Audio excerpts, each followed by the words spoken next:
Heading into the NFL Combine last week, it was known that QB prospect Kyler Murra would not be participating in any on-field drill. So besides his measurement, Murra was going to have to impress teams with his interview skills. According to NFL analyst Charley Casserly, that did not happen. On Tuesday, Casserly, a former general manager with the Texans and Redskins, gave his thoughts on how Murra did, and it's safe to say he was not impressed. Full comments from Charley Casserly on Kyler Murra here, pic.twitter.com/tquickifgrew, NFL Media, @NFL Media, March 5, 2019. In further comments on the matter to NFL Network's Up to the Minute, Casserly stated, "In the interviews, I talked to more than one team, more than two teams, I'll leave it at that. I got exactly the same story. They were not impressed with his leadership skills or potential for the interview. They weren't impressed with his study habits, and I can't give you the quotes but they're pretty bad." Casserly did explain that you can't decide on a player's future for 15 minutes, but continued to harp on the fact that teams were very underwhelmed with how Murra performed in the setting. Further comments from Charley Casserly on Kyler Murra's interviews at the Combine from NFL Network's Up to the Minute today, pic.twitter.com/urba1ntawi, NFL Media, @NFL Media, March 5, 2019. Murra's struggles during the interview process probably don't come as a total shock. Just a few weeks ago during the Super Bowl media week, Murra went on the Don Patrick Show and gave an awkward performance. Casserly touched on Murra's interview skills in his comments, saying, "One thing that stuck out to me, this guy was never trained for the interview. Whoever trained him did a poor job. Guys do get trained for interviews now." As Casserly mentioned, Murra won't solely be judged on his interviews. But it seems as though the quarterback's performance at the Combine may have left some teams disappointed.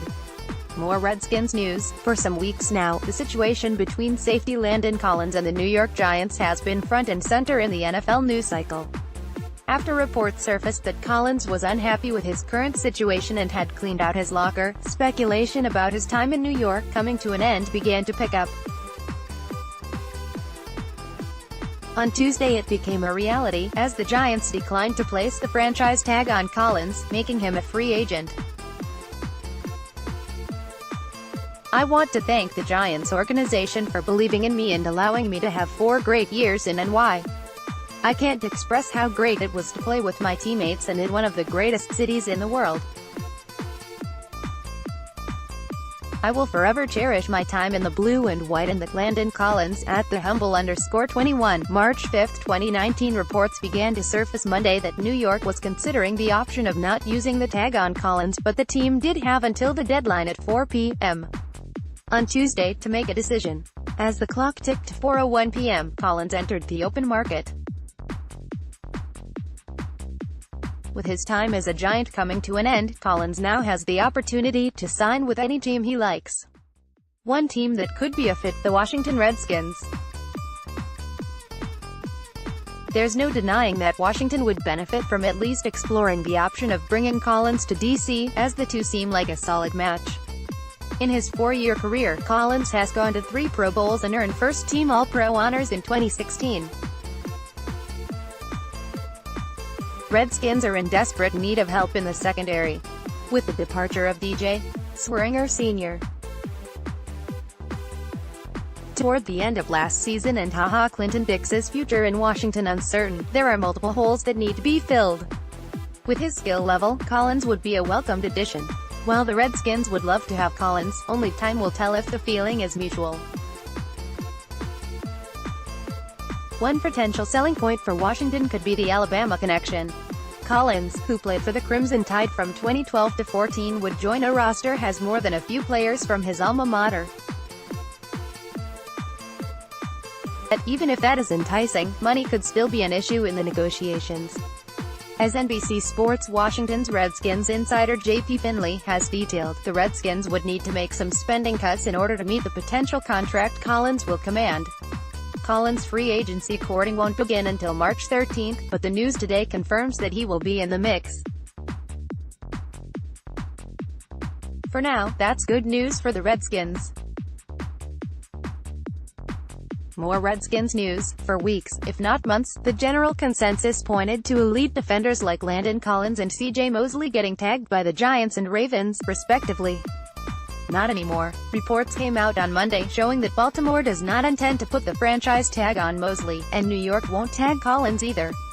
The news from New York comes as a surprise, as most expected the Giants to keep Collins around using the tag.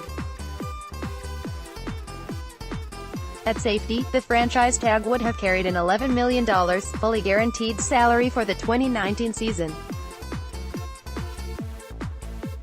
Collins has been clear that he would not be happy playing on the tag and would skip the Giants' off-season workouts if he got tagged.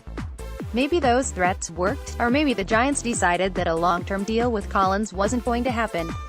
The franchise tag deadline will not hit until 4 p.m. on Tuesday, so until the clock goes final, nothing is a done deal.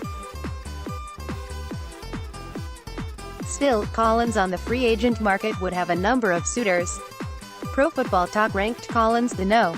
8 free agent available this offseason, and 5 of the players ahead of him on the list have already been franchised. Collins would be a fit with the Redskins, who have giant holes at safety after releasing DJ Swearinger last season. Without making some salary-shedding moves, Washington cannot afford Collins, who will likely be looking for a long-term deal that starts with at least a $10 million salary and a hefty signing bonus. At his best, Collins is an elite safety.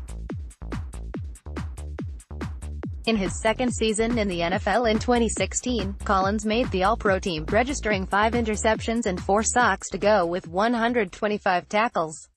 2016 was also the last year Collins played a full 16-game slate. After not missing a game in 2015 and 2016, he's missed 5 the last 2 seasons, including the final 4 games of 2018. Even with the injury last season, Collins would be a great fit for the Redskins. Another former Alabama star, he's young and a playmaker, even if his numbers the last 2 seasons don't touch what he did in 2016. Being a great fit doesn't mean the Redskins can afford Collins though. For Washington to make a run at the Giants star, Bruce Allen will need to start cutting guys to make cap space. At inside linebacker, Mosley is not as much of a need, but he's still a big-time player. He's made the last 3 Pro Bowls for the Ravens, and has only missed 3 games in his 5-year career. He piles up tackles and is a strong leader for the Baltimore defense. He's also another former Alabama star, and young. But for Washington, it appears the plan is to roll with a different former Alabama star at inside linebacker in Reuben Foster.